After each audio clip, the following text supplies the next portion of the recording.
Jeremiah chapter 29, the King James Version. Now these are the words of the letter that Jeremiah the prophet sent from Jerusalem unto the residue of the elders which were carried away captives, and to the priests, and to the prophets, and to all the people whom Nebuchadnezzar had carried away captive from Jerusalem to Babylon.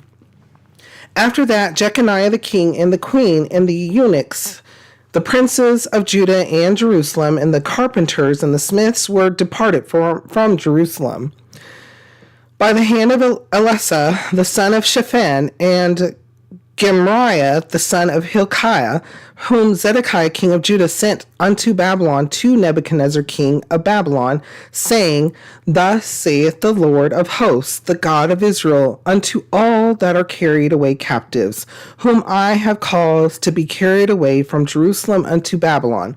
Build ye houses, and dwell in them, and plant gardens, and eat the fruit of them. Take ye wives, and beget sons and daughters, and take wives for your sons, and give your daughters to husbands, that they may bear sons and daughters, that ye may be increased there and not diminished. And seek the peace of the city whither I have caused you to be carried away captives, and pray unto the Lord for it. For in the peace thereof shall ye have peace. For thus saith the Lord of hosts, the God of Israel, Let not your prophets and your diviners that be in the midst of you deceive you, neither hearken to your dreams which ye cause to be dreamed. For they prophesy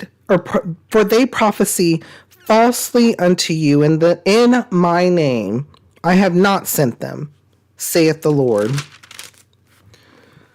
For thus saith the Lord, that after 70 years be accomplished at Babylon, I will visit you, and perform my good word toward you in causing you to return to this place. For I know the thoughts that I think toward you, saith the Lord, thoughts of peace and not of evil, to give you an expected end. Then shall ye call upon me, and ye shall go and pray unto me, and I will hearken unto you. And ye shall seek me and find me, when ye shall search for me with all your heart. And I will be found of you, saith the Lord, and I will turn away your captivity, and I will gather you from all the nations and from all the places whither I have driven you, saith the Lord, and I will bring you again into the place whence I caused you to be carried away captive. Because ye have said, The Lord hath raised us up prophets in Babylon. Know that thus saith the Lord of the king that sitteth upon the throne of David, and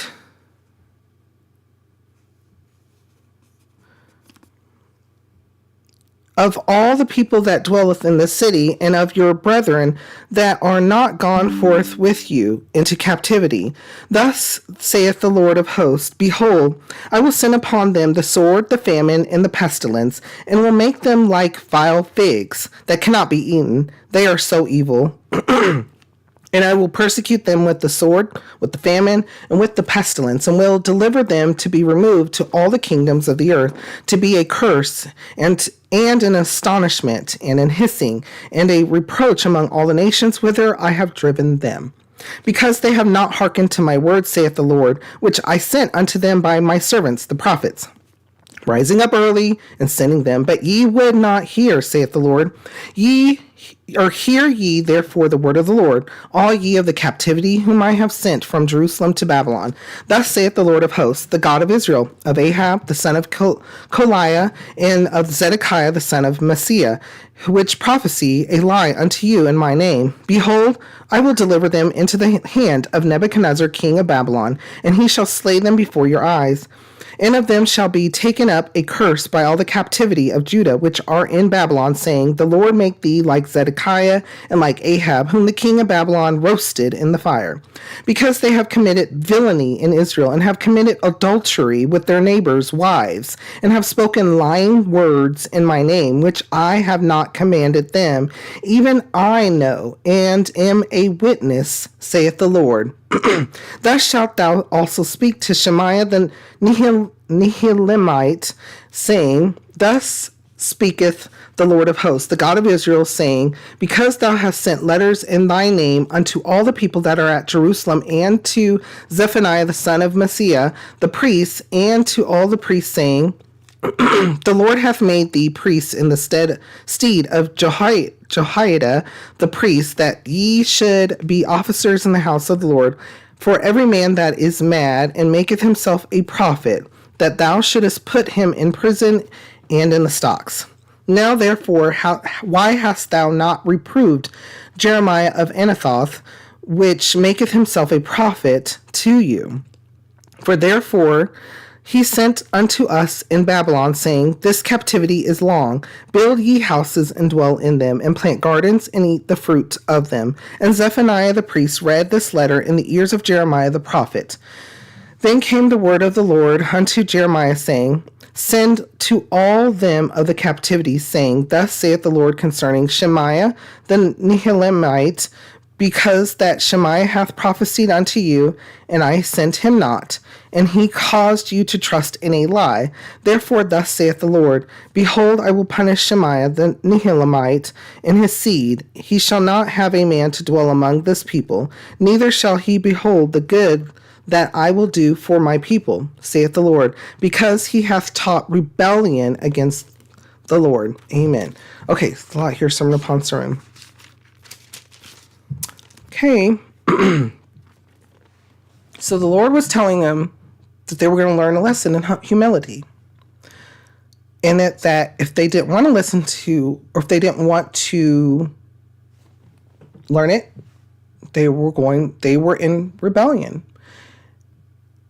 So during this time frame, people had already been taken. So if we read 2 Kings and end of 2 Chronicles, you will see that during this time, even of Jeremiah, Nebuchadnezzar had came already once, and he did take some people. Nebuzaradan, his captain, they had took some people already, and that's how he placed a false ruler over, like the cousin, correct me in the comments, over Israel, over Judah at this time, even though they would be paying tribute continually to Nebuchadnezzar was the ruler, basically, at this point.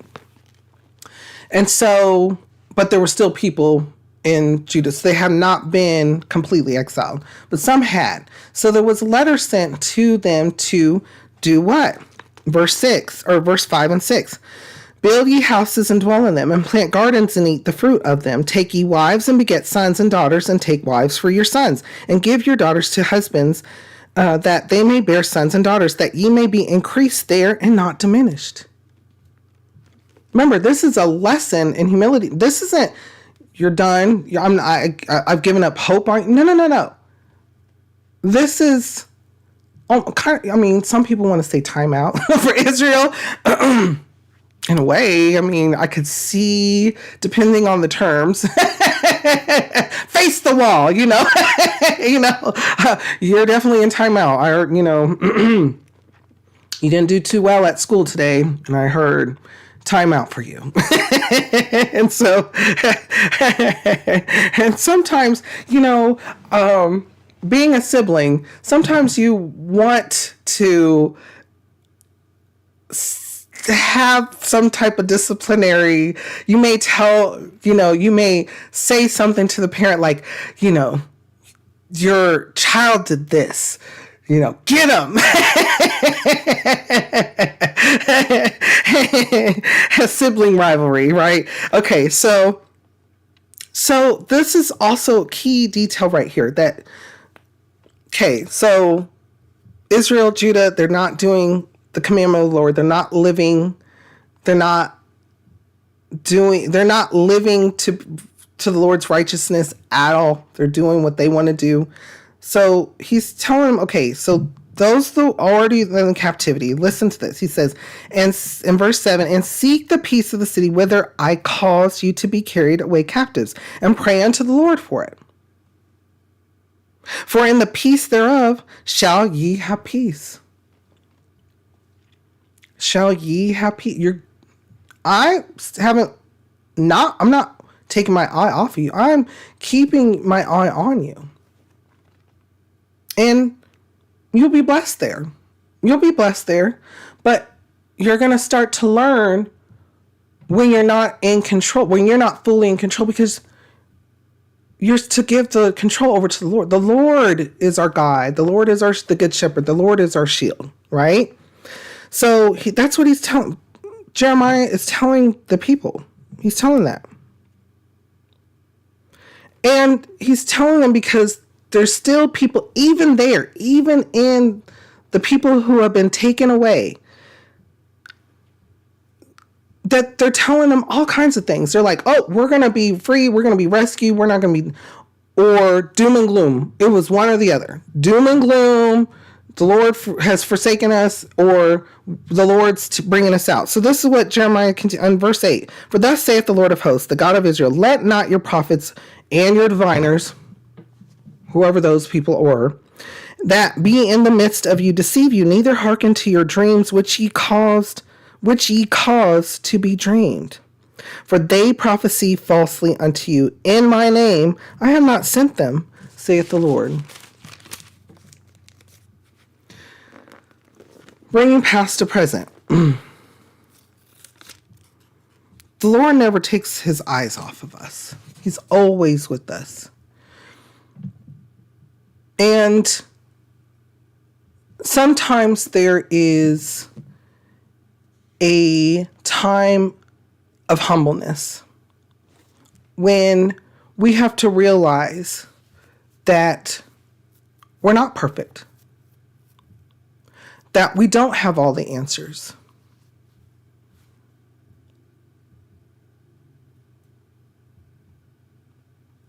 You know who believes, though, that we are perfect in his eyes? He made us like him. And when we live unto him, when we live a life like him,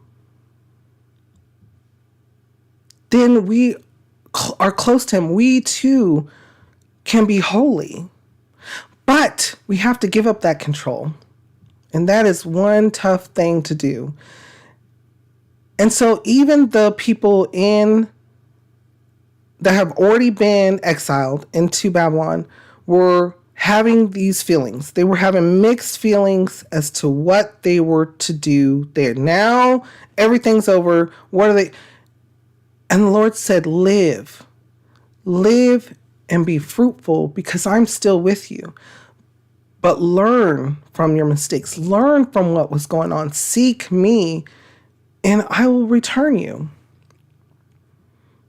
And so even now to this day, I can see that in all of us, in every single one of us, that we have this opportunity, to seek him, to return to him, and be back in his blessings, be back in his grace, because he loves us. He sees what we do. He's like, oh, here we go. Jameson did something again. I didn't request him to do. I didn't think that he would be needing to do or should be doing this, but he did it anyways. James, what are you going to do? And James has to admit, I was wrong. And then I have to seek his forgiveness. Lord, please forgive me. And then believe that the Lord hears me and believe that I have been forgiven. And the Lord will provide his guidance continually. He will continue to provide his guidance for my life. So there's a lot here, sermon upon sermon. But before we go on to the next, there's 2 points. What kind of thoughts or feelings come to your mind when we read over this? How does it make you feel? What does it make you think?